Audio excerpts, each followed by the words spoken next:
I know that my Yoruba Okudiekato, don't judge me, but I just want to sing this song. Oluwa ni bonika to bere join me. Oluwa. In fact, it's a Serena song because every time I think of Nigeria, it is either I sing this song or better still, I just come in contact with a pain tablet. So, the Niger state government wants to marry off 100 female orphans who lost their parents to banditry attacks in the Marigo local government area of the state. Not education, not business, but marriage. Ha! Afisuru for Nigeria. Before I give you people the complete gist, of course I have to welcome you specially. It is so this happened. This is where we spill the tea on jaw-dropping moments that have set tongues wagging on the internet. My name is Margaret Osazawa and you are welcome to the show. Recently, the Speaker of the Niger State of House Assembly, Abdul Malik Sakindaji, announced plans to marry off 100 female orphans who lost their parents to banditry attacks in the Mariga local government area of the state. I earlier stated this. Now, Sakindaji pledged to pay the dowries for the bridegroom, adding that he had procured all necessary materials for the mass wedding. He said the girls who will be married off were carefully selected from the 170 girls whose names were submitted. According to Abdul Malik, his motive for wanting to sponsor the wedding was the state of poverty of the girls' parents and not the constituency project. However, the age range of the orphan girls was of course not stated, but this announcement has received a barrage of backlash from the public, with some claiming that the girls are being given out in marriage against their wishes. In fact, the Women Affairs Minister Uju Kennedy Ohaneye dragged the speaker to court to halt the wedding, saying it was a violation of the Child Rights Act. Defending his motive, he explained that over 50% of the girls, though they have suitors, their parents have no resources to meet their marriage expenses as required by their customs and traditions. The other categories are those that have lost their parents to insecurity in the area and have nobody to finance their wedding even though they have suitors. Now, I believe the petitions from the Women Affairs Minister really hit a nerve because he said he has stopped the planned hosting of the wedding, that Minister Uju had overstepped her bounds and so she should take over the wedding. Now, reacting to the Minister Uju's statement, the Niger speaker also said she was dabbling into an issue she had no understanding of.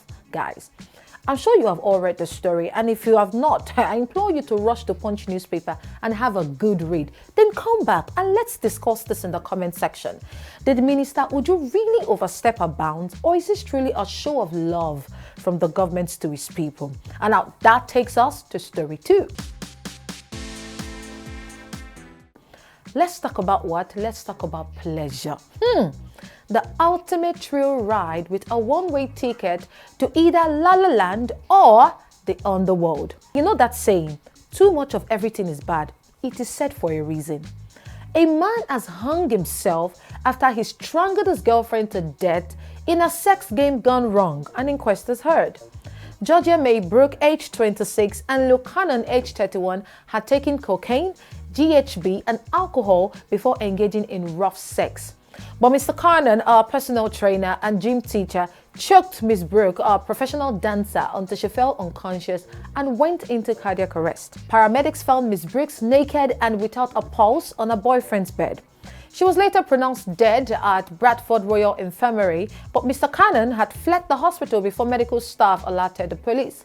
He told the senior registrar, "Her mom is going to kill me and I should have died instead." He then phoned the friend saying, "Tell her mom I'm going to be with her." Bradford Coroner's Court heard that Mr. Cannon climbed over a wall into a wooded area and hung himself. Detective Sergeant Phil Hardwick of West Yorkshire Police said Mr. Cannon was wanted under suspicion of murdering Miss Brooke, but he added that all intercourse between the couple was consensual. He told Coroner Martin Fleming that it is fair to say that there are text messages consistent with Georgia having an interest in choking in a sexual point of view. Police found Miss Brooke searching, "Why do I like being choked?" psychology. According to a doctor, simply identified as Johnson, he confirmed the cause of death as manual strangulation, but there was also potentially fatal levels of GHB in her system alongside cocaine and alcohol. Ms. Brooke's mother, Samantha Beaumont, described her daughter as a gifted and hardworking dancer who had passed dance exams with distinction and had later won a scholarship to a prestigious performing arts school in London. Now, for those of you who enjoy a bit of kinkiness and wild adventures behind closed doors, let me just tell you, take it easy, oh. May we not see pleasurable death? I mean, what do I call this one by? Anyway, let's quickly move on to the last story of the day. Now, as the saying goes, too much faith spoils the spiritual exercise. Members of an unidentified Muslim group recently swooped down on a worship center known for its all-inclusive congregation of Christians, Muslims, and traditionalists. The group member, who said they were acting on the instruction of the Emir of Ilorin, Dr. Ibrahim Sulu-Gambari, revealed that the worship center was originally a mosque but has been housing worshippers outside. They also added that henceforth, such practice will not be tolerated as it contravenes the rules laid by the forefathers of Ilorin. In another video cited by The Punch, members of the group met with the owner of the worship center, referred to as Iyameta Lokom. The meeting was seemingly called to sort out concerns raised. The middle-aged woman, dressed in a white gown and covered in white scarf, said she is a devoted Muslim who started ministry using the ways of Christian. In her words, "When I was called by God, I was told to teach following the Christian way. I was told to pray to both Muslims and Christians.